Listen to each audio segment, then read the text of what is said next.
तो बच्चों कैसे हैं आप सब। बहुत बहुत स्वागत है आपका आज की इस वीडियो में। आज का ये वीडियो बहुत ज़्यादा खास होने वाला है क्लास 12th के बच्चों के लिए, क्योंकि आज की इस वीडियो में हम लोग देखने वाले हैं क्लास 12th का जो आपका हिस्ट्री सब्जेक्ट है, हिंदी में बोले तो इतिहास। इसका जो आपका सैंपल क्वेश्चन पेपर जारी किया गया है सीबीएसई के द्वारा, ये हम लोग देखने वाले हैं आज की इस वीडियो में। और खास इसलिए होने वाला है बच्चों क्योंकि आपका जो सैंपल क्वेश्चन पेपर आता है वो इंग्लिश मीडियम में आता है, लेकिन हमने इसको फुल्ली हिंदी मीडियम में ट्रांसलेट कर दिया है। तो हिंदी मीडियम के बच्चे भी इस वीडियो को देख सकते हैं। कहने का मतलब ये है कि मैं आपको जो क्वेश्चन आंसर्स है वो हिंदी में समझा दूंगा और इंग्लिश में मैं आपको दिखा दूंगा कि कैसे आपके क्वेश्चन आंसर्स आए हुए हैं। ठीक है, तो दोनों ही मीडियम के बच्चे जो है इस वीडियो को कंप्लीट जरूर देखिएगा। अगर आप इस वीडियो को देखते हैं तो आपको मोटा मोटा आइडिया लग जाएगा कि आपका जो बोर्ड का पेपर है वो कैसा आने वाला है, या मिड टर्म का पेपर, या फिर टर्म वन, या जो है सो कि प्री बोर्ड का पेपर कैसा आने वाला है। पूरा एक आइडिया लग जाएगा और साथ ही साथ आपको बहुत सारे इंपॉर्टेंट क्वेश्चन आंसर्स भी मिल जाएंगे जो कि आपके आने वाले पेपर्स के अंदर आपकी बहुत ज्यादा मदद करेंगे बच्चों। ठीक है, और अगर आप नए आ गए हैं चैनल पे और चैनल को सब्सक्राइब नहीं किया तो subscribe to all CBSE education in Hindi. इसी तरह का वीडियोस आपको मिलता रहता है। जिन बच्चों को नहीं पता उनको मैं बताना चाहूंगा कि इससे पहले मैंने आपका पोल साइंस का, बोले तो पॉलिटिकल साइंस का, इंग्लिश का, ठीक है, और हिंदी का, 3 सब्जेक्ट का ऑलरेडी मैंने जो सैंपल पेपर है वो आपको डाल दिया है, वीडियो बना करके समझा दिया है आपको। अगर आपने इन वीडियोस को नहीं देखा है तो आपको जो है सो कि डिस्क्रिप्शन में वीडियो शो हो जाएगा, आप डिस्क्रिप्शन खोलेंगे तो वहां से भी देख सकते हैं। साथ ही साथ चैनल पे जो प्लेलिस्ट वाला सेक्शन होता है, प्लेलिस्ट वाले सेक्शन में जाएंगे तो सैंपल क्वेश्चन पेपर 2022-23 करके आपको एक प्लेलिस्ट मिलेगा। उस प्लेलिस्ट वाले सेक्शन में भी आपको वीडियोस मिल जाएंगी, तो उन वीडियोस को भी जरूर देखिएगा। और अगर आपको वीडियो पसंद आता है तो इस वीडियो को लाइक भी जरूर कीजिएगा। जितना ज्यादा आप वीडियो को लाइक करेंगे उतना ज्यादा हमारा मोटिवेशन बढ़ता है और वीडियोस बनाने के लिए। आप एक लाइक करते हैं तो इससे हमारा जो मोटिवेशन का लेवल है ये 1000 गुना बढ़ जाता है और हम इसी तरह की वीडियोस आपके लिए लाते रहते हैं। तो चलिए वीडियो को शुरू करते हैं। तो देखिए, इतिहास इसको हिंदी में बोलते हैं, इंग्लिश में बोलते हैं हिस्ट्री। इसका जो सब्जेक्ट कोड रहेगा आपका 027 यानी 027 रहने वाला है। हिस्ट्री का जो आपका पेपर है ये 3 घंटे का पेपर होगा और अधिकतम अंक जो होंगे वो 80 होंगे, यानी कि जो पेपर आएगा आपका वो 80 नंबर का पेपर है। ठीक है, और जो आपका बोर्ड का पेपर आता है वो कुछ इस प्रकार से आता है, ये आप अपनी स्क्रीन पर देख सकते हैं। यहाँ पर इस तरह से आपका एक सीरीज लिखा हुआ रहता है, यहाँ पर आपका सेट लिखा हुआ रहता है, जैसे कि ये सेट 1 है। आपको जो पेपर मिलेगा 4 सेट में पेपर आता है, सेट 1 2 3 4। तो सेट 1 से लेकर के 4 तक कोई सा भी पेपर आपको मिल सकता है। जो इस वीडियो में मैं कवर कर रहा हूँ वो सेट 1 होने वाला है। ठीक है, और आगे अगर मैं बात करूं तो यहाँ पर एक कोड नंबर लिखा हुआ है। इसी प्रकार का एक जो है सो कि हर क्वेश्चन पेपर का अपना एक कोड नंबर होता है। ठीक है, आगे चलते हैं। तो देखिए, यहाँ पर नोट करके कुछ बातें लिखी हुई है, इनको भी देख लीजिए। जैसे कि बताया गया है कि कृपया जांच लीजिए, प्लीज चेक कर लीजिए कि ये जो क्वेश्चन पेपर है इसके अंदर 21 मुद्रित पृष्ठ है, यानी कि प्रिंटेड जो पेजेस है, छपे हुए पेज जो आपको देखने को मिलेंगे इस क्वेश्चन पेपर के अंदर, वो 21 देखने को मिलेगा। ठीक है, अगर उसके आगे अगर मैं बात करूं तो बताया गया है कि कृपया जांच कर ले कि इस प्रश्न पत्र में 34 प्रश्न जो है टोटल है आपका, यानी कि ये जो हिस्ट्री का पेपर आया हुआ है इस बारी वो 34 क्वेश्चंस के साथ आया हुआ है। टोटल आपसे 34 क्वेश्चन पूछा जाएगा। ठीक है, बाकी 15 मिनट का टाइम आपको मिलता है पढ़ने के लिए, आपको पता होगा पेपर को। उसके आगे अगर हम लोग सामान्य निर्देश की बात करें तो वो कुछ इस प्रकार से, देखिए, अगर आप सामान्य निर्देश को पढ़ लेते हैं तो आपको आपका जो पेपर है उसका एक मोटा मोटा एक फॉर्मेट बन जाता है आपके दिमाग में कि आपका पेपर किस टाइप का आया हुआ है। चलिए सामान्य निर्देश को देख लेते हैं, जिसको इंग्लिश में हम लोग जनरल इंस्ट्रक्शंस भी बोलते हैं। तो बताया गया है कि ये जो आपका प्रश्न पत्र है, यानी कि ये जो क्वेश्चन पेपर है, टोटल 5 खंडों में बटा हुआ है आपका, section A B C D और ई। ठीक है, और इसके अंदर टोटल आपसे 34 क्वेश्चन पूछे गए हैं, 34 क्वेश्चन पूछे गए हैं। आपका जो सेक्शन ए रहने वाला है इसके अंदर आपसे एक एक नंबर वाले जो है कि बहुविकल्पिक प्रश्न पूछे जाएंगे। बोले तो एमसीक्यू बेस्ड जो क्वेश्चन होते हैं वो पूछे जाएंगे, क्वेश्चन नंबर 1 से लेके 21 तक। ठीक है, उसके आगे अगर मैं बात करूं तो सेक्शन बी जो रहेगा आपका, उसके अंदर क्वेश्चन नंबर 22 से लेके 27 तक रहेगा। ये रहेगा आपका लघु उत्तरीय प्रश्न, बोले तो 3-3 नंबर वाले जो क्वेश्चंस होते हैं ना, 3 मार्क्स वाले क्वेश्चंस, ये आपका सेक्शन बी के अंदर पूछा जाएगा बच्चों। और इनका जो आंसर आपको लिखना है ये 60 से 80 शब्दों से अधिक नहीं होना चाहिए, यानी कि 60 to 80 वर्ड्स के अंदर आपको इसका आंसर लिखना है बच्चों। उसके आगे अगर मैं बात करूं तो सेक्शन सी के बारे में बताया गया है कि सेक्शन सी में जो क्वेश्चन आपसे पूछे जाएंगे क्वेश्चन नंबर 28 से 30 तक, ये दीर्घ उत्तरीय प्रश्न होंगे, यानी कि 8-8 नंबर वाले जो क्वेश्चन होते हैं ना, लॉन्ग क्वेश्चंस, वो आपसे पूछे जाएंगे सेक्शन सी के अंदर। और जो 8 नंबर वाले क्वेश्चंस, 8 मार्क्स वाले जो क्वेश्चंस होते हैं, इनका जो आंसर आपको लिखना है वो लिखना है 300 से 350 शब्दों के अंदर, ठीक है। इस तरह से आपको लिखना है। उसके आगे आपको बताया गया है कि जो सेक्शन डी रहेगा, बोले तो खंड डी रहेगा, उसके अंदर 31 से लेकर 33 तक स्रोत आधारित प्रश्न पूछे जाएंगे 4 नंबर वाले इस टाइप से।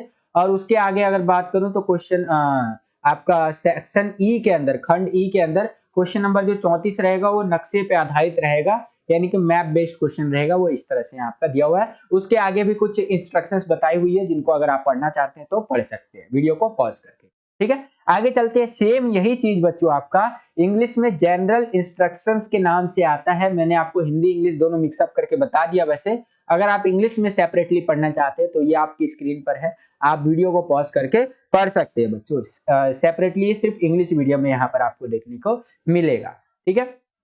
और मैं फिर से बता दूं, ये जो वीडियो है हिंदी मीडियम के लिए भी होने वाला है, इंग्लिश मीडियम के लिए भी होने वाला है, तो दोनों ही मीडियम के बच्चे वीडियो को कंप्लीट जरूर देखिएगा, बहुत ज्यादा इंपॉर्टेंट वीडियो, ठीक है। चलिए आगे चलते हैं। हम लोग आ गए बच्चों सेक्शन ए के अंदर, जिसको हिंदी में आप अनुभाग ए भी बोलते हैं। इसके अंदर हमसे एमसीक्यू बेस्ड क्वेश्चन पूछे जाएंगे, बोले तो मल्टीपल चॉइस क्वेश्चन जो होते हैं, 4 में से जो आपको एक सिलेक्ट करना होता है, एक चूज करना होता है, उस टाइप के जो क्वेश्चंस होते हैं, ये इस तरह के क्वेश्चन इस सेक्शन के अंदर हमें देखने को मिलेंगे, एक एक नंबर वाले, ठीक है। तो पहला क्वेश्चन है हमारा इस पेपर का कि निम्नलिखित जानकारी की सहायता से सातवाहन वंश के शासक की पहचान करनी है आपको, ठीक है। ये जानकारी दे दिया है, इसको आपको ध्यान से पढ़ना है और उसके बारे में मतलब उसके बाद बताना है कि इसमें से सातवाहन शासक का वंश जो है वो पहचानना है आपको, ठीक है। तो ये आप पढ़ लीजिए, मैं डायरेक्ट इसका आंसर बता देता हूँ। इसका आंसर होगा गौतमी पुता श्री सातकर्णी, जो है ये इसका आंसर होगा, गौतमी पुत्र श्री सातकर्णी, ठीक है। इस तरह से आप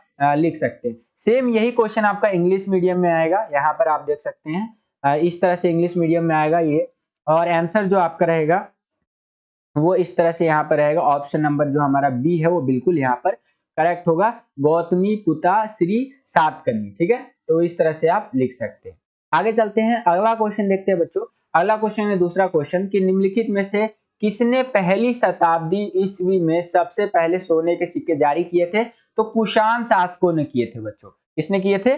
कुषाण शासकों ने। अगर आपको आंसर पता है तो आप कमेंट करके, लाइव ये वीडियो चल रहा होगा तो आप कमेंट करके भी बता सकते हैं। सेम क्वेश्चन आपसे इंग्लिश मीडियम में कुछ इस तरह से पूछा जाएगा, और जो आंसर आपको लिखना है द कुषाण, आपको इस तरह से आंसर लिखना है, बोले तो ऑप्शन नंबर डी जो है हमारा बिल्कुल करेक्ट होगा, ठीक है। आगे चलते हैं, अगला क्वेश्चन देखते हैं। अगला क्वेश्चन है हमारा तीसरा क्वेश्चन, निम्नलिखित जो है इसका मिलान करना है, सही विकल्प का आपको चयन करना है मिलान करने के लिए। तो ये इस तरह से क्वेश्चन पूछा गया है और ये आप देखेंगे तो इनका मिलान करना है। तो सही विकल्प जो है ऑप्शन नंबर ए है आपका। इसका मिलान जो है वो कुछ इस प्रकार से होगा, पहले का आपका जो है सो कि बी होगा, ठीक है, और जो है सो कि दूसरे का आपका दूसरा होगा, एक सेकंड लाइन, एक सेकंड, ठीक है, हाँ, पहले का आपका जो है बी होगा, दूसरे का आपका जो होगा वो होगा सी, और जो सो कि तीसरे का आप रहेगा आपका डी, और चौथे का जो रहेगा आपका ए। इस टाइप से आपको मिलान करना है बच्चों, ठीक है। तो इस टाइप से आप देख भी सकते हैं, यहाँ पर आपका करेक्ट जो ऑप्शन हो जाएगा यहाँ पर हो जाएगा ऑप्शन नंबर ए, ठीक है। अगर आगे चलूं, यही सेम क्वेश्चन आपका इंग्लिश मीडियम में कुछ इस प्रकार से आएगा, match the following and select the correct option. तो इसको आपको मैच करना है और आपको सिलेक्ट करना है राइट ऑप्शन, ठीक है। तो इस तरह से आपका रहेगा, राइट ऑप्शन जो है ऑप्शन नंबर ए जो है हमारा बिल्कुल करेक्ट हो जाएगा यहाँ पर। आगे चलते हैं, अगला क्वेश्चन देखते हैं, चौथा क्वेश्चन। यहाँ पर देखिए क्या पूछा गया है, निम्नलिखित में से कौन सा कथन अंतर्विवाह की सही व्याख्या है? तो अंतर्विवाह की सही व्याख्या है एक परिजन समूह के भीतर जो है विवाह करना। ये अंतर्विवाह की सही जो है सो की व्याख्या है, इस तरह से आप कह सकते हैं। तो यहाँ पर आप देखेंगे इंग्लिश मीडियम में कुछ इस तरह से पूछा जाएगा और आंसर जो आपको लिखना है वो कुछ इस प्रकार से लिखना है, marriage with in a kind of group, यानी कि एक ही समुदाय, इस तरह से उसमें विवाह करना, ठीक है, समुदाय के भीतर। आगे चलते हैं, अगला क्वेश्चन देखिए, पांचवा क्वेश्चन। यहाँ पर क्या बोल रहा है कि निम्नलिखित विकल्प में से दी गई छवि को पहचानना है आपको।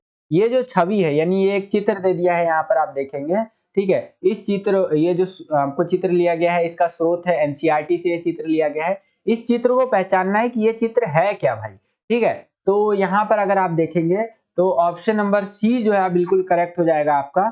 यहाँ पर आप देख सकते हैं एक कुषाण राजा की मूर्ति है ये, दूसरा जो चैप्टर है उसमें से लिया गया आपका, ठीक है। अगर मैं बात करूं इंग्लिश मीडियम में तो कुछ इस टाइप से आएगा आपका, identify the given image from the following option. तो ऑप्शन नंबर सी हमारा जो है बिल्कुल करेक्ट हो जाता है, ठीक है।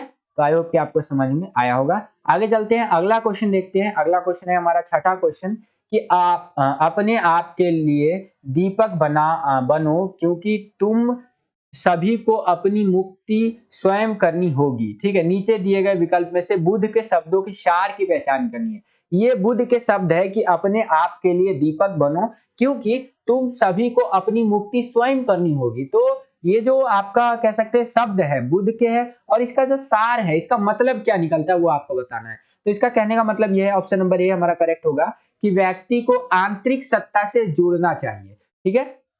तो इस तरह से आप लिख सकते हैं। सेम क्वेश्चन आपका इंग्लिश मीडियम में कुछ इस प्रकार से आएगा, यहाँ पर आप देख सकते हैं। और ऑप्शन नंबर ए जो है इसका बिल्कुल करेक्ट रहेगा आंसर, ठीक है।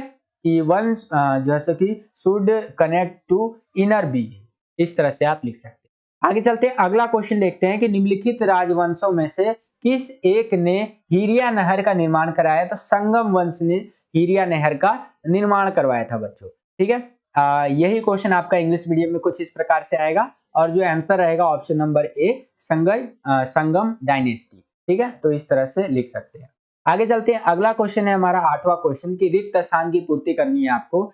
रिक्त स्थान बोले तो खाली स्थान भरना है कि घोड़ों के व्यापार में भाग लेने वाले विजयनगर साम्राज्य के स्थानीय व्यापारियों को डैश कहा जाता था। तो उन्हें कुदिराई चेट्टीस कहा जाता था, ठीक है।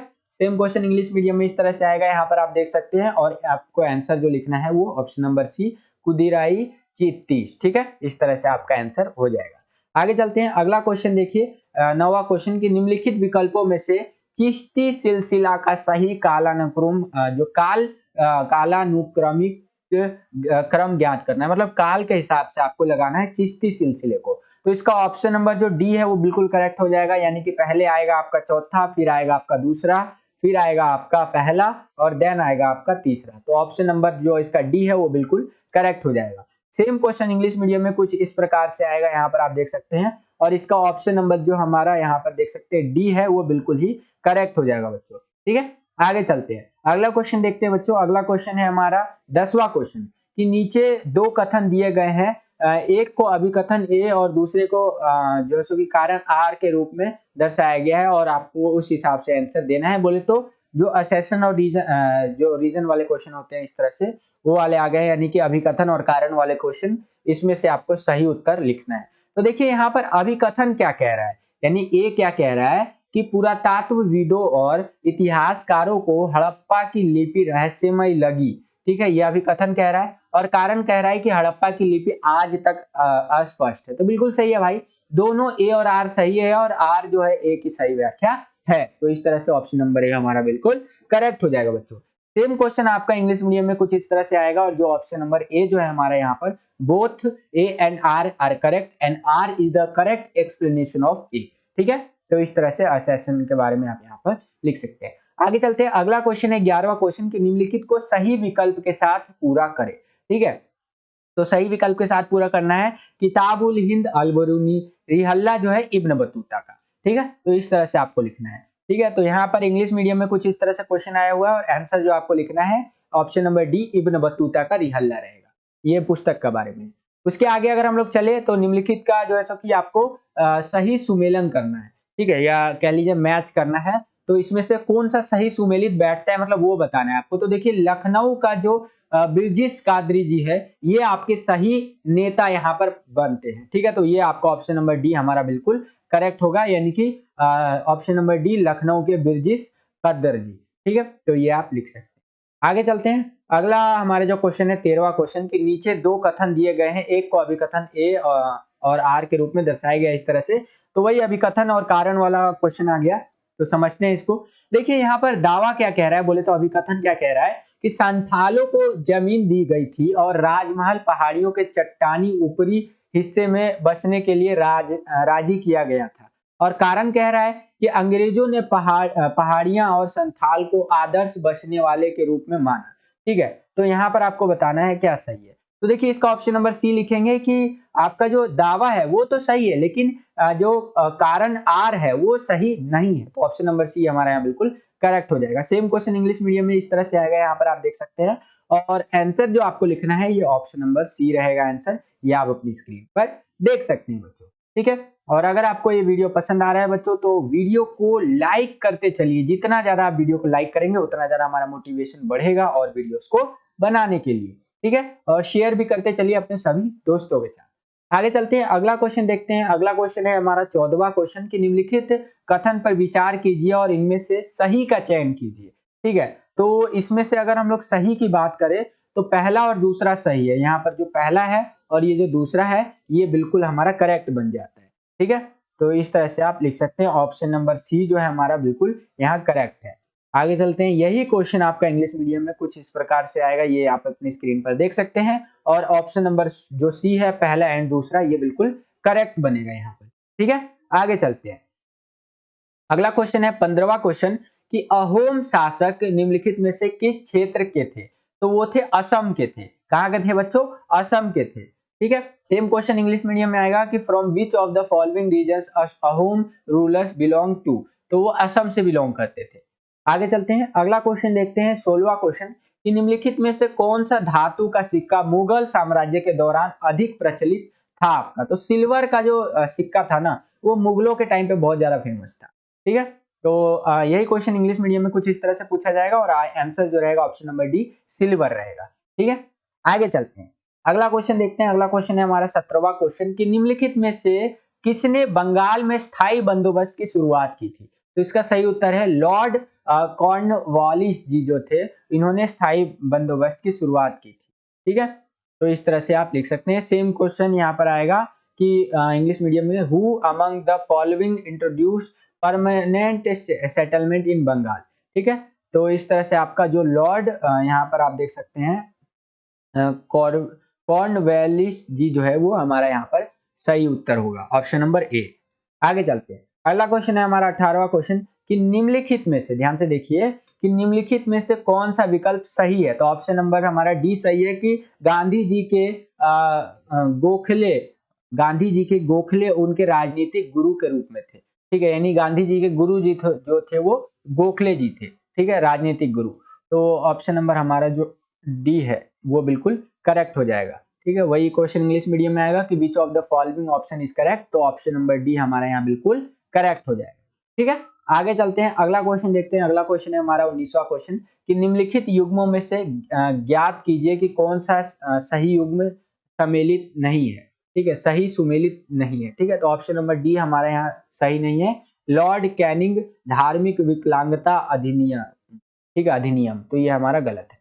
ठीक है, तो इस तरह से आपका ये क्वेश्चन इंग्लिश मीडियम में इस तरह से पूछा जाएगा और आंसर आपका ऑप्शन नंबर डी होगा, यहाँ पर आप देख सकते हैं। ठीक है, आगे चलते हैं, अगला क्वेश्चन देखते हैं। अगला क्वेश्चन है हमारा 20वां क्वेश्चन कि निम्नलिखित में से कौन संविधान सभा के अध्यक्ष थे? तो राजेंद्र प्रसाद जी जो थे वो संविधान सभा के अध्यक्ष थे बच्चों। ठीक है, और यही क्वेश्चन आपका इंग्लिश मीडियम में कुछ इस प्रकार से आएगा कि who among the following was the president of the constitution assembly. ठीक है, तो आपका जो डॉक्टर राजेंद्र प्रसाद जी जो है ऑप्शन नंबर सी ये बिल्कुल करेक्ट हो जाता है। उसके आगे चलते हैं, तो अगला क्वेश्चन है 21वां क्वेश्चन कि निम्नलिखित में से किस भाषा को गांधी जी ने राष्ट्रीय भाषा के रूप में पसंद किया था? तो हिंदुस्तानी को उन्होंने राष्ट्रीय भाषा के रूप में पसंद किया था गांधी जी ने। तो ऑप्शन नंबर जो आपका सी है वो बिल्कुल करेक्ट हो जाता है। सेम क्वेश्चन इंग्लिश मीडियम में इस तरह से आएगा कि which one of the following language was favoured by Gandhi ji as the national language? तो हिंदुस्तानी लैंग्वेज जो है गांधी जी ने इसको पसंद किया था राष्ट्रीय भाषा के रूप में। ठीक है, तो आई होप कि आपको समझ में आया होगा। हमारा सेक्शन ए यहाँ पर समाप्त होता है। अब हम लोग आ गए हैं सेक्शन बी के अंदर, जिसको हिंदी में आप अनुभाग बी भी बोलते हैं। और इसमें हमसे जो है सो कि शॉर्ट आंसर टाइप क्वेश्चंस पूछे जाएंगे। शॉर्ट आंसर टाइप क्वेश्चंस कैसे होंगे बच्चों, यहाँ पर मैंने आपसे चर्चा किया था अभी थोड़ी देर पहले।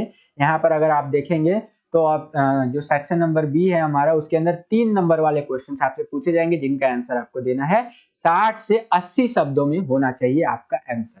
ठीक है, ध्यान रखिएगा। तो 3-3 नंबर वाले क्वेश्चन है ये अब हम लोग देखने वाले हैं अब सेक्शन बी के अंदर। तो चलिए 3-3 नंबर वाले क्वेश्चन को देख लेते हैं। तो सेक्शन बी का पहला क्वेश्चन आप अपनी स्क्रीन पर देख पा रहे होंगे कि हड़प्पा सभ्यता के बारे में जानने के किन्हीं 3 स्रोतों का वर्णन कीजिए। ठीक है, आपने पहला चैप्टर पढ़ा होगा हड़प्पा सभ्यता वाला, यानी कि ईंटें मन के तथा अस्थियां वाला। तो देखिए किसी भी सभ्यता को जानने के लिए काफी सारी चीजें होती हैं। अगर मैं हड़प्पा सभ्यता की बात करूं तो वहां से जो मोहरे मिली है, विशिष्ट कलाकृतियां मिली है, मोती मिला है, वज्र मिला है, ठीक है, ब्लेड, इस तरह से काफी सारी चीजें मिली हैं। धोलावीरा में जलाशय मिले हैं, ठीक है, वहां से समाधान मिले हैं, बहुत सारी चीजें मिली हैं जिसको हम लोग स्रोत के रूप में देख सकते हैं और उस स्रोत के माध्यम से हम लोग हड़प्पा सभ्यता के बारे में जान सकते हैं। ठीक है, तो काफी सारी चीजें अगर आप अपनी बुक देखेंगे तो उसके अंदर आपको बहुत सारे पॉइंट यहाँ पर आपको देखने को मिल जाएगा। ठीक है, यहाँ पर 4 पॉइंट्स को बता दिया, इन्हीं 4 पॉइंट्स को अगर आप एक्सप्लेन करके लिख देते हैं तो इजीली आपको 3 नंबर मिल जाएगा बच्चों। सेम क्वेश्चन आपका इंग्लिश मीडियम में कुछ इस प्रकार से आया हुआ है कि describe any 3 sources to know about Harappa civilisation.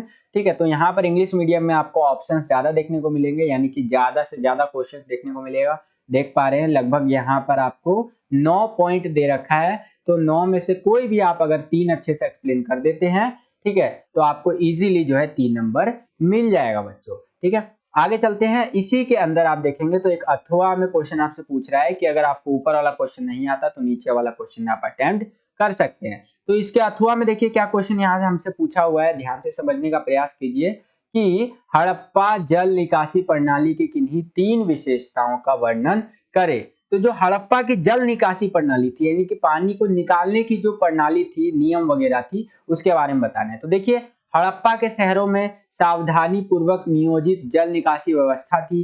ठीक है, सड़कों और गलियों को एक अनुमानित ग्रिड पैटर्न, ग्रिड पद्धति के साथ बनाया जाता था, जो कि समकोण पर जो है प्रतिच्छेद करते थे, यानी कि समकोण पर एक दूसरे को काटते थे। और पहले नाली वाली सड़कें बनाई गई और फिर उसके बाद उसके साथ साथ घर बनाए गए, यानी पहले नाली वगैरह और सड़कों वगैरह का निर्माण किया गया, उसके बाद जो है सो कि घर बनाए गए। ठीक है, और यहाँ लिखा हुआ है कि जली हुई ईंटों से ड्रेनेज बनाए गए थे। ठीक है, यानी कि ईंटों वगैरह से ड्रेनेज के सिस्टम वगैरह बनाए गए थे ताकि पानी को आसानी से निकाला जा सके। तो इस प्रकार से यहाँ पर हड़प्पा की जल निकासी प्रणाली के बारे में बता रखा है, और भी आप पॉइंट्स एनसीईआरटी को आधार बना करके लिख सकते हैं बच्चों। ठीक है, और अगर इंग्लिश मीडियम में बात करूं तो क्वेश्चन इस तरह से आएगा यहाँ पर आपका कि describe any 3 features of Harappa drainage system. तो यहाँ पर आपको लगभग 7 पॉइंट्स दे रखा है इंग्लिश मीडियम में। तो इन 7 पॉइंट्स में से कोई भी 3 पॉइंट अगर आप अच्छे से एक्सप्लेन कर देते हैं तो इजीली आपको 3 नंबर मिल जाएगा बच्चों। ठीक है, आगे चलते हैं। अगला है हमारा क्वेश्चन 23वां क्वेश्चन, यहाँ पर आप देख पा रहे होंगे कि मगध सबसे शक्तिशाली महाजनपद था, कथन की जांच करें। जो मगध महाजनपद था, ठीक है, वो इतना ज्यादा शक्तिशाली क्यों था, तो उसके कारण आपको बताना है। तो देखिए मगध एक ऐसा क्षेत्र था जहां कृषि उत्पादक थी, यानी कि कृषि जो था वो बहुत अच्छा होता था, वहां कृषि उत्पादन की बहुत अच्छी व्यवस्था थी। और आज के टाइम पे ना कोई देश का जीडीपी बढ़ाना है तो टेक्नोलॉजी आगे बढ़ाओ, ये सब बढ़ाओ। उस टाइम पे जो जहाँ की कृषि खेती अच्छी होती थी वही बहुत आगे अमीर होता था, क्योंकि उस टाइम पे खेती ही इकोनॉमी का बहुत बड़ा जरिया था। अगला है गंगा और उसकी सहायक नदियों ने जो है सो कि रास्ते और सुविधा, जो वहां के रास्ते थे या सस्ते लिखे हैं, ठीक है, रास्ते और सुविधाजनक और संचार का साधन प्रदान किया।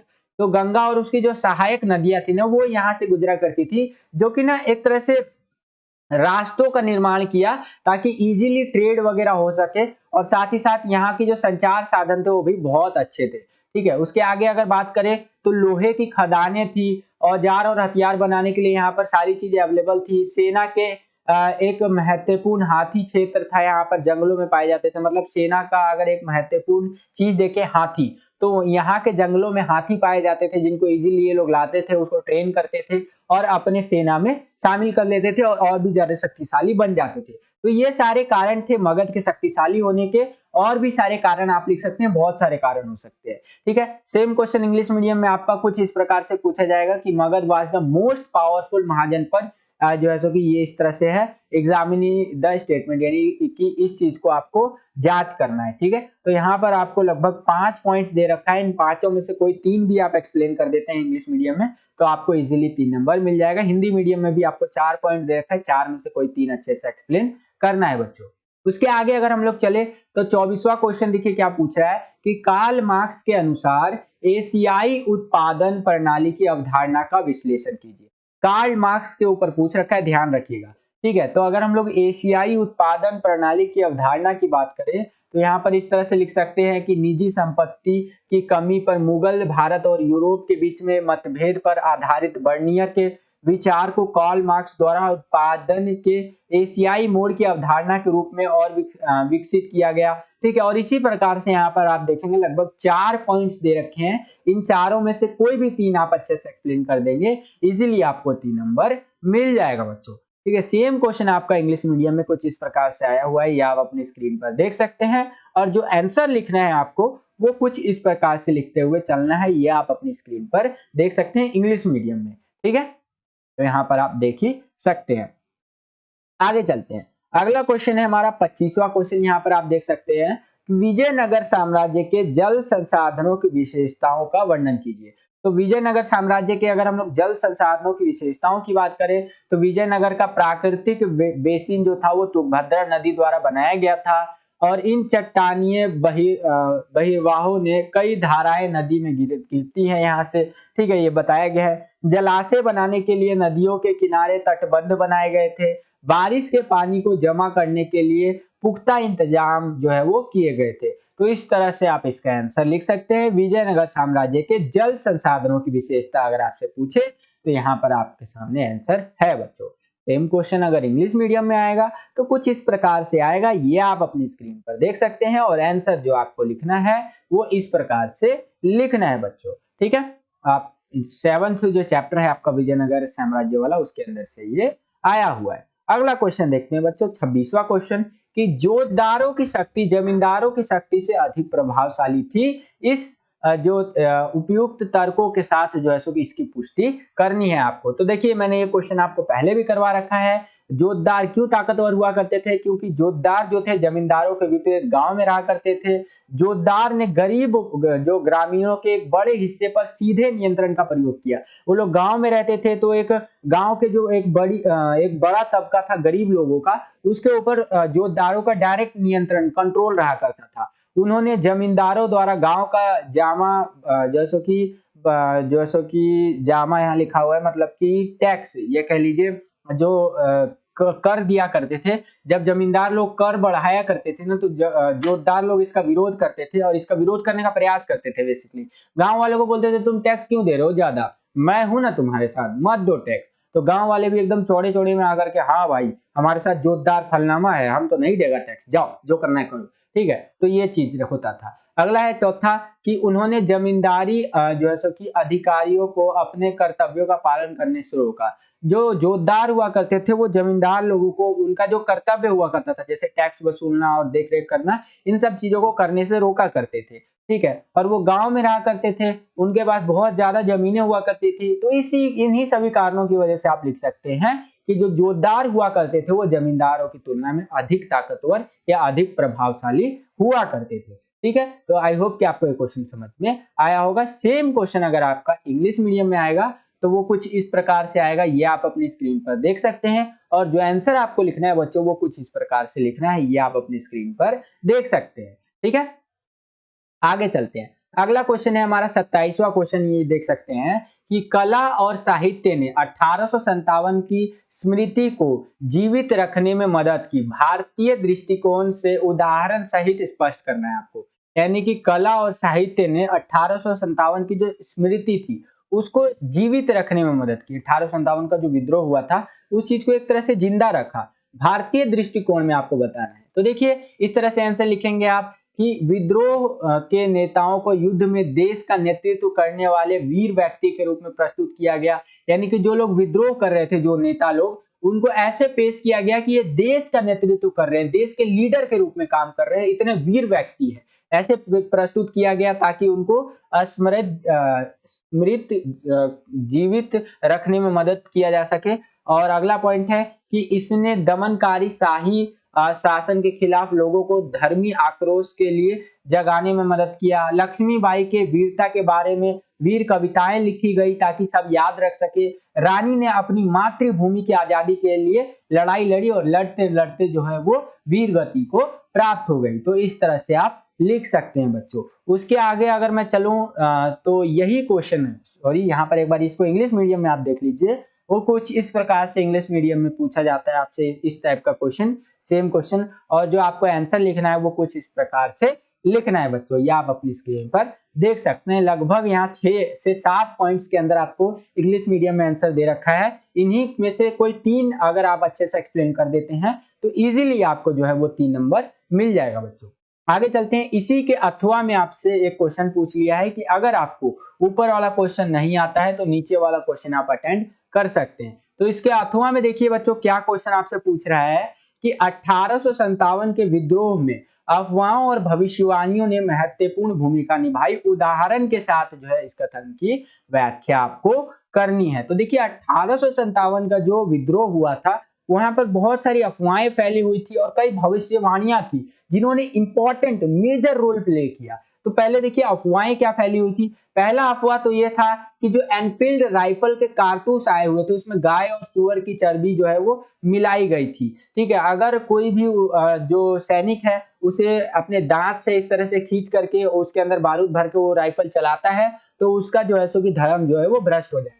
ठीक है, एनफील्ड राइफल की कारतूस में ना कुछ इस टाइप का होता था कि ना इस टाइप का आपका एक, जैसे आज के टाइम पे तो गोली है, गोली डायरेक्ट बंदूक में डाला और चला दिया ढाई से, ठीक है, लेकिन उस टाइम पे ना इस टाइप का एक कंटेनर आता था इस तरह से, जिसको पहले दांत से खींच करके फाड़ना पड़ता था, फिर इसके अंदर बारूद होता था, फिर वो बारूद अंदर रख करके तब गोली चलाई जाती थी। तो कहते हैं जब इसको दांत से छील करके हटाएंगे ना इस कारतूस को, ठीक है, तो ये जो कारतूस का ये वाला हिस्सा है ये गाय और सुअर की चर्बी से मिल करके बना हुआ है। तो कोई अगर हिंदू इस तरह से कारतूस को दांत से करेगा तो भी उसका धर्म भ्रष्ट हो जाएगा, क्योंकि हिंदुओं में जो गाय है वो पवित्र मानी जाती है। ठीक है, जो मुसलमान है उनमें सुअर जो है वो हराम माना जाता है, मतलब सुअर उनके धर्म में खराब माना जाता है। ठीक है, तो दोनों के धर्म भ्रष्ट हो सकते हैं। तो पहली अफवाह तो ये थी जिसके कारण 1857 का जो विद्रोह था इसमें अहम रोल प्ले किया उसने। दूसरा है आटा। अफवाह के अनुसार जो था अंग्रेजों ने गाय और सुअर की हड्डियों की धूल को बाजार में बिकने वाले आटे में मिला दिया था ताकि जो है उनका धर्म भ्रष्ट हो जाए। उसके आगे अगर बात करें तो चपाती वाली भी एक घटना थी कि उत्तर भारत के विभिन्न हिस्सों में रिपोर्ट आई कि गांव-गांव में चपातियां बांटी जा रही हैं। ठीक है, तो ये अफवाहें थी। लोटा और खलासी का मुद्दा भी देखने को मिला।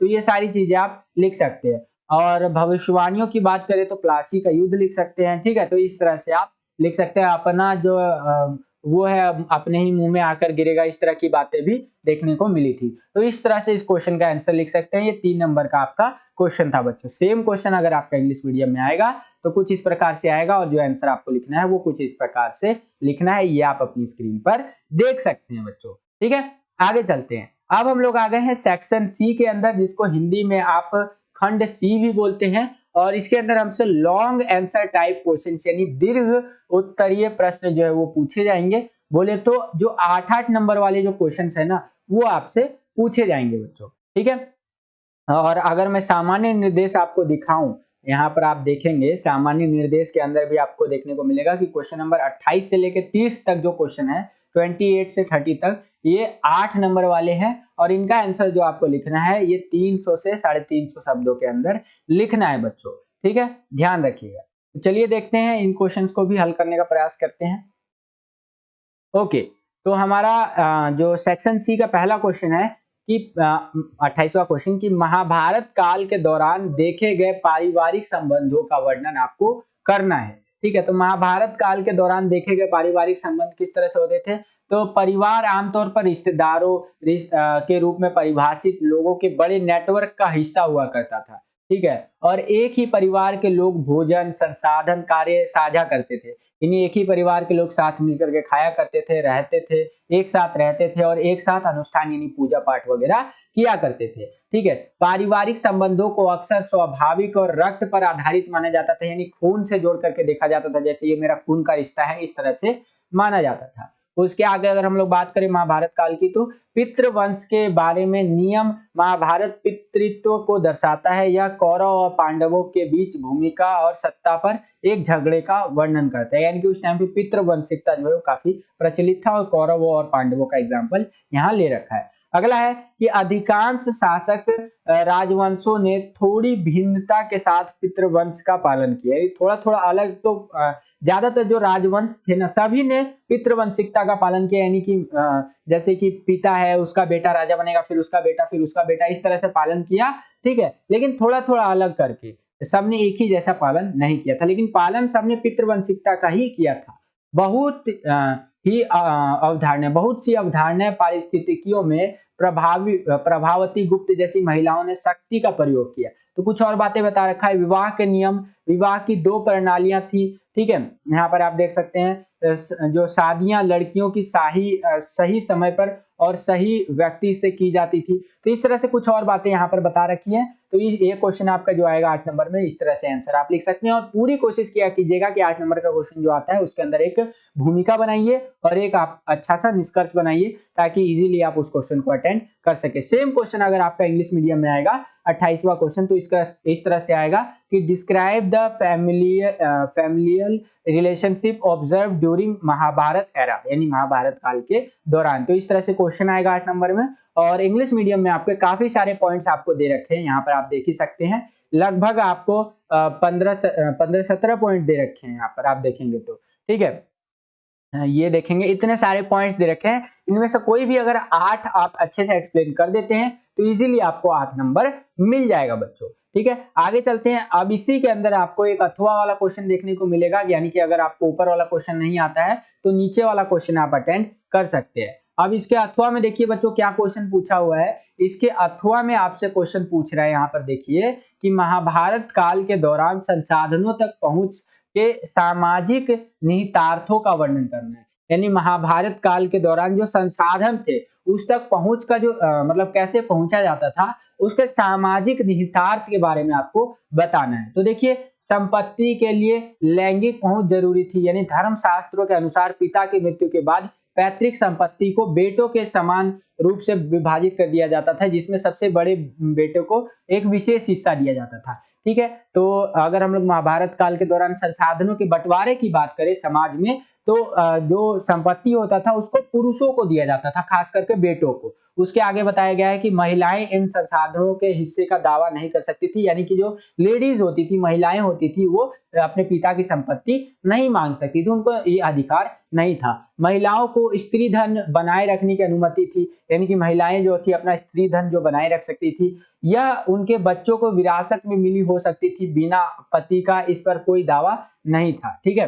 तो इस तरह से आप लिख सकते हैं। धनी महिलाओं जैसे वाकाटक रानी प्रभावती गुप्त के पास भूमि संपत्ति सहित संपत्ति थी, यानी जो अमीर महिलाएं थी वो इन रूल्स को ब्रेक कर सकती थी। और इसी प्रकार से कुछ और पॉइंट्स यहाँ पर आपके दे रखे हैं, जिनको अगर आप एक्सप्लेन करके लिख देते हैं तो इजीली आपको जो है 8 नंबर वो मिल जाएगा बच्चों। सेम क्वेश्चन आपका जो है इंग्लिश मीडियम में कुछ इस प्रकार से आएगा, यहाँ पर आप देख सकते हैं। और जो आंसर आपको लिखना है वो कुछ इस प्रकार से लिखना है, ये आप अपनी स्क्रीन पर देख सकते हैं बच्चों। इस तरह से आपको आंसर लिखना है, ठीक है। तो लगभग यहाँ 9 पॉइंट दे रखा है आपको, 9 में से कोई भी आप 8 जो है अच्छे से एक्सप्लेन कर सकते हैं, ठीक है। आगे चलते हैं। अगला क्वेश्चन देखिए, अगला क्वेश्चन है 29वां क्वेश्चन कि अकबर के शासन काल के स्रोत के रूप में आईने अकबरी के महत्व और सीमाओं का विश्लेषण कीजिए, ठीक है। आईने अकबरी के बारे में बताना है। तो यहाँ पर आप देखेंगे तो इस तरह बताया हुआ है कि आइन जो था मुगलों के संगठन का विस्तृत विवरण देता था, ठीक है। इसमें अदालत, प्रशासन और सेना राजस्व के स्रोत और अकबर के साम्राज्य के प्रांतों के भौतिक लेआउट शामिल थे।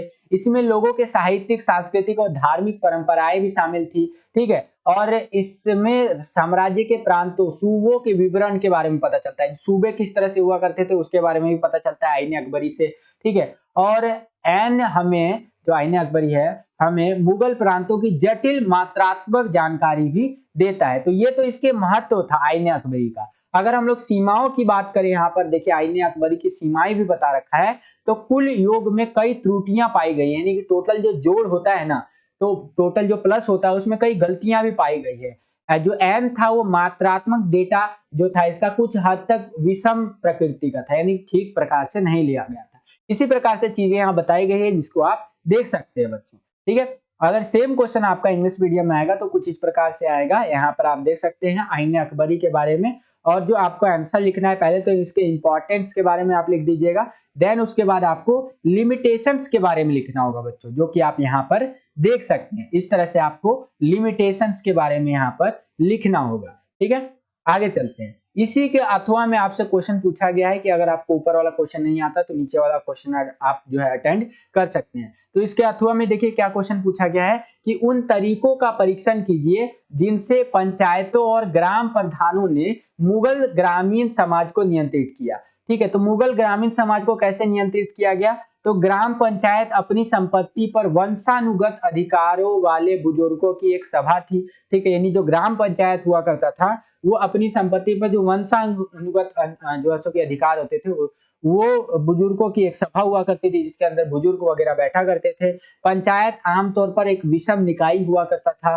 ठीक है, और भी बहुत सारी चीजें यहाँ पर दी हुई है, जैसे कि मुखिया तब तक पद पर बने रहते थे जब तक वे उनके विश्वास का आनंद लेते रहते थे, यानी उनके विश्वास को बनाए रखते थे। मुखिया का चुनाव गांव के बुजुर्गों की सहमति से किया जाता था और इस विकल्प को जमींदार द्वारा अनुमोदित किया जाना था। ठीक है, तो इस तरह से काफी सारे इस क्वेश्चन के आंसर के अंदर पॉइंट आप लिख सकते हैं जो कि आप अपनी स्क्रीन पर देख सकते हैं। ठीक है, इस तरह से 8 नंबर में आपको आंसर लिखना है बच्चों।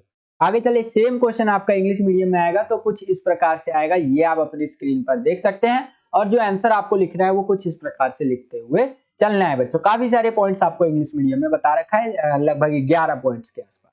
ठीक है, यहाँ पर आप देख सकते हैं, इनको आपको एक्सप्लेन करके लिख देना एक अच्छे भूमिका एक अच्छे निष्कर्ष के साथ, तो इजीली आपको जो है आपको 8 नंबर मिल जाएगा। आगे चलते हैं, अगला क्वेश्चन है हमारा 30वां क्वेश्चन कि असहयोग आंदोलन के महत्व की व्याख्या करनी है। जो असहयोग आंदोलन था उसका क्या इंपॉर्टेंस था? तो असहयोग आंदोलन में बेसिकली गांधी जी ने बोल दिया था कि अगर आप जो अंग्रेज लोगों की चीजें हैं, चाहे स्कूल हो, कॉलेज हो, अस्पताल हो, या फिर आपका अदालतें हो या नौकरी हो, सबका बहिष्कार कर दो तो अंग्रेज ऑटोमेटिकली देश छोड़ करके चले जाएंगे। तो देखिए इसके बारे में देख लेते हैं थोड़ा सा। तो गांधी जी ने औपनिवेशिक शासन को समाप्त करने के लिए खिलाफत और निकटवर्ती हिंदू और मुसलमानों के साथ असहयोग को जोड़ लिया, खिलाफत आंदोलन के साथ असहयोग आंदोलन को जोड़ लिया। इस आंदोलन ने लोकप्रिय कार्रवाई की एक लहर को जन्म दिया और औपनिवेशिक भारत में पूरी तरह से अभूतपूर्व जो है सो कि ये था आंदोलन। भारतीयों ने सरकार के साथ किसी भी स्तर पर सहयोग नहीं किया। भारत के जो लोग थे वो सरकार के सभी चीजों का बाइकआउट करने लग गए और स्कूल, कॉलेज और कानून अदालतों का बहिष्कार किया जाने लगा। बच्चे लोग स्कूल जाना बंद कर दिए, कॉलेज बात जाना बंद कर दिया, और कानून के अंदर अगर अदालत वगैरह की बात करें तो वकील वगैरह वहां जाना बंद कर दिए। राष्ट्रीय स्कूल कॉलेज खोले गए, यानी कि जो नेशनल लेवल का जो स्कूल था वो कॉलेज था वो खोले गए। करों का भुगतान न करना, यानी कि लोग कर जो टैक्स था वो देना बंद कर दिए असहयोग आंदोलन के अंतर्गत। ठीक है, उसके बाद उपाधियों का त्याग और सरकार के साथ स्वैच्छिक जुड़ाव देखने को मिला। ठीक है, और उसके बाद बताया गया है कि इस आंदोलन ने भारतीय इतिहास की धारा ही बदल दी। तो इस तरह से लगभग आपको 8 पॉइंट बता दिया गया है कि काफी इंपॉर्टेंट आंदोलन था असहयोग आंदोलन। तो इस तरह से आप देख सकते हैं। ठीक है, इस तरह से आपको एक्सप्लेन करके लिखना है बच्चों। इंग्लिश मीडियम में आएगा ये क्वेश्चन तो कुछ इस तरह से पूछा जाएगा, नॉन कॉर्पोरेशन मूवमेंट के बारे में आपको एक्सप्लेन करना है, इंपॉर्टेंस इसका, और आंसर जो है आप इस तरह से लिख सकते हैं, ये आप अपनी स्क्रीन पर देख सकते हैं बच्चों। ठीक है, आगे चलते हैं। इसी में आपको एक अथवा दे दिया है कि अगर आपको ऊपर वाला क्वेश्चन नहीं आता है तो आप ये नीचे वाला क्वेश्चन अटेंड कर सकते हैं बच्चों। तो इसके अथवा में क्या क्वेश्चन पूछा गया है यहाँ पर आप देख सकते हैं। इसके अथवा में क्वेश्चन पूछा है कि सवर्णीय अवज्ञा आंदोलन के महत्व की व्याख्या करनी है आपको। तो सवर्णीय अवज्ञा आंदोलन जो था, गांधी जी ने नमक कानून के खिलाफ सवर्णीय अवज्ञा आंदोलन चलाया था, और नमक कानून ने राज्य को नमक के निर्माण और बिक्री में एकाधिकार दिया था। ठीक है, मतलब उस टाइम पे क्या होता था ना, नमक जो था ना कि वो उसके ऊपर पूरा कंट्रोल ब्रिटिशर्स का था। वो लोग चाहे तो नमक को 1 रुपए से 10 रुपए कर दे, और रेट अगर चाहे तो 10 रुपए से 1 रुपए पिला दे।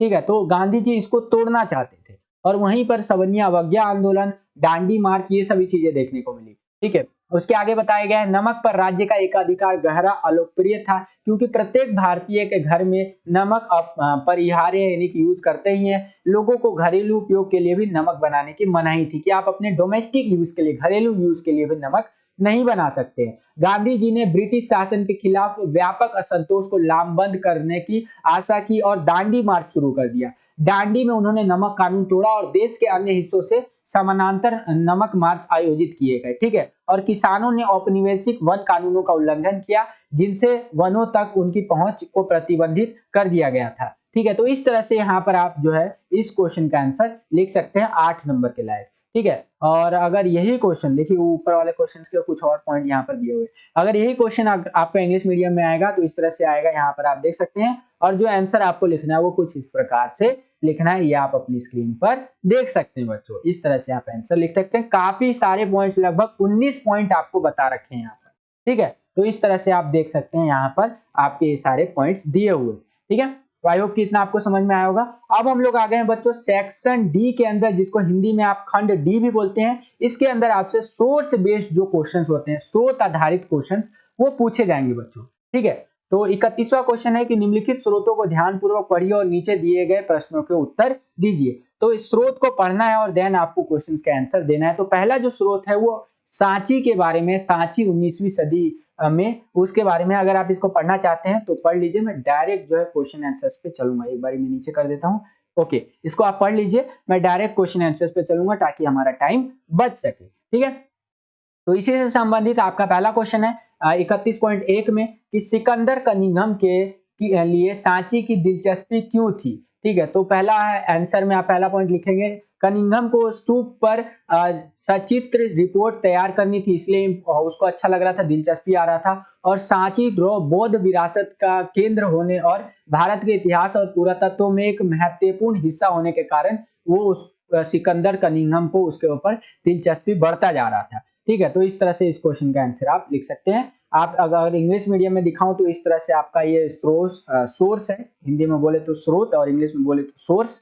ठीक है। इस तरह से ये आपका स्रोत है।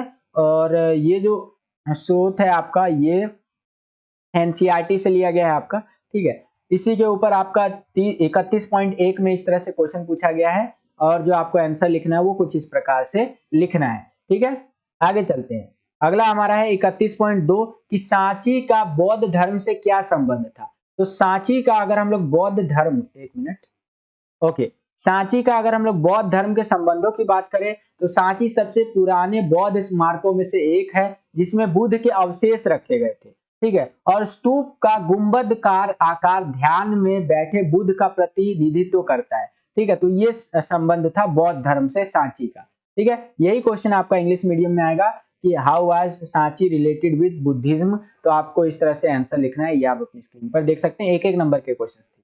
ठीक है। और सोर्स जो आएगा, ये स्रोत जो वाले जो क्वेश्चन आएंगे 4-4 नंबर का है।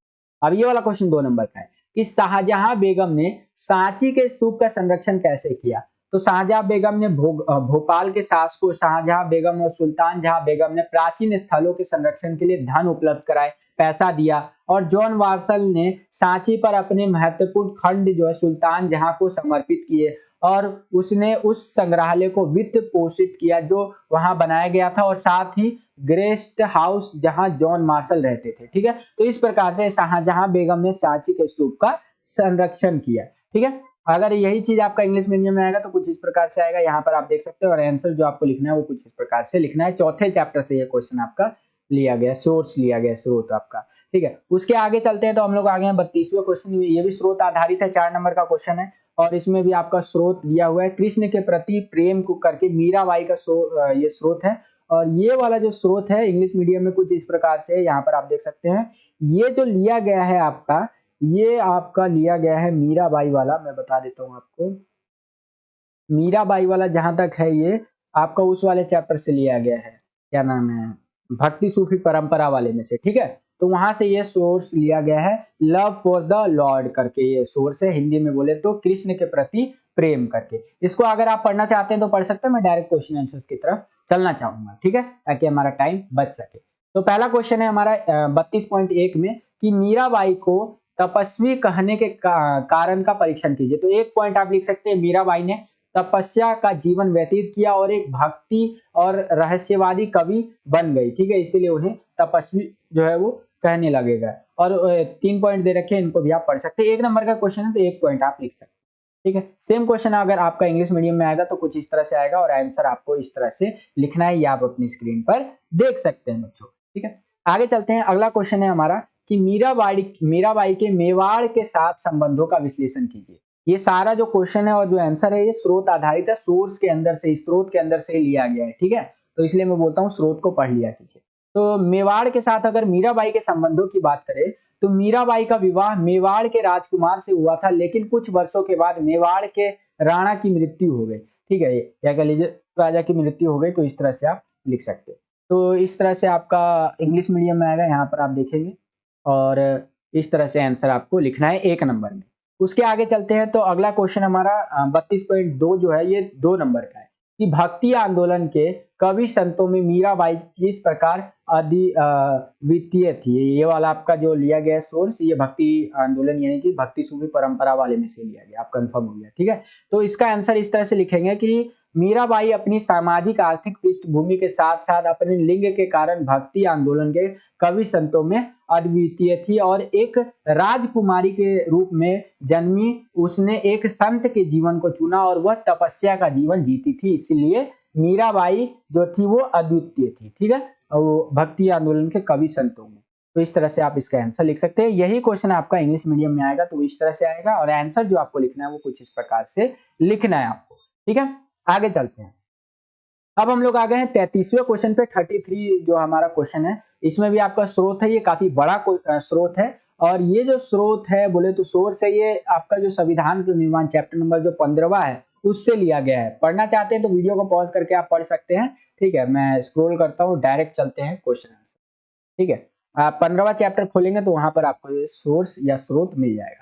तो इसी स्रोत से संबंधित पहला क्वेश्चन 33.1 में कि संप्रभुता शब्द की व्याख्या कीजिए। तो संप्रभुता शब्द की अगर हम लोग बात करें तो इसका मतलब है कि लोगों को आंतरिक और बाहरी मामलों पर निर्णय लेने का सर्वोच्च अधिकार होना। कोई भी बाहरी शक्ति भारत सरकार को निर्देशित नहीं कर सकती, यानी कि भारत जो है अपने आंतरिक और बाहरी मामलों पर खुद ही अपना निर्णय लेगा। कोई भी बाहर का देश जो है भारत को मतलब मजबूर नहीं कर सकता कि आप निर्णय ले। तो ये इस शब्द की व्याख्या है। सेम आपका ये सोर्स जो है इंग्लिश मीडियम में कुछ इस प्रकार से यहाँ पर आप देख सकते हैं, पढ़ना चाहे तो पढ़ भी सकते हैं। ठीक है, और जो इसका इसी से रिलेटेड जो आपका 33.1 में जो क्वेश्चन है वो इस तरह से आपको अभी मैंने हिंदी में बताया और इसका आंसर जो लिखना है वो कुछ इस प्रकार से आपको लिखना है बच्चों। ठीक है, आगे चलते हैं। अगला देखते हैं 33.2 यानी कि 33.2 में जो क्वेश्चन पूछा है कि परिच्छेद में लोकतंत्र का संप्रभुता से क्या संबंध रहा है। ठीक है, तो इसका आंसर आप इस तरह से लिख सकते हैं कि इसने दिखाया कि भारत एक संप्रभु राज्य बनने जा रहा है, न कि किसी दूसरे देश के अधीन है भारत।